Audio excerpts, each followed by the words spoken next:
औरंगजेबाच्या कबरीवरून राजकारण करणाऱ्या कोट्यवधी रुपयाची संपत्ती असलेल्या राजकारण्यांना महाराणी ताराराणी यांच्या समाधीची दुर्व्यवस्था दिसत नाही।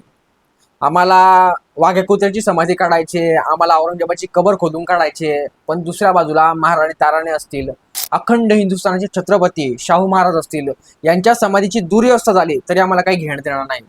सिंहगडावर गेल्यानंतर त्या नालायक लोकांना इतकी सुद्धा अक्कल नाहीये की तिथं शिवरायांचे दुसरे पुत्र राजाराम राजे, ज्यांनी की शंभूराजांच्या हत्येनंतर हे स्वराज्य सांभाळलं, त्या छत्रपतींच्या समाधीबद्दल सुद्धा लोकांना माहिती नाहीत।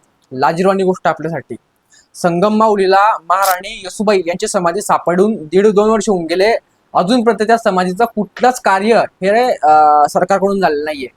सरकारला आणि या सर्व राजकारण्यांना हात जोडून विनंती आहे की त्या औरंगजेबाच्या कबरीचं काय करायचं ते पुढचा विषय पुढे पाला जाईल, पण आधी महाराणी ताराराणी असतील, त्यानंतर राजाराम राजे असतील, नंतर अखंड हिंदुस्थानाचे छत्रपती शाहू महाराज असतील, महाराणी येसूबाई असतील, यांच्या समाधीकडे लक्ष द्या, त्यांचा जीर्णोद्धार करा, कारण ती खरी संपत्ती आहे आणि तो इतिहास येणाऱ्या पिढीला कळायला पाहिजे। तुम्हाला औरंगजेबाची कबर काढून घ्यायची आहे, पण दुसऱ्या बाजूला ज्या औरंगजेबाला थैथै नाचवणारे महाराणी ताराराणी असतील, शाहू महाराज असतील, त्यानंतर ताराराणी असतील, यांच्या समाधीबद्दल, यांच्या स्मारकांबद्दल आपल्याला काहीच घेणं देणं नाहीये।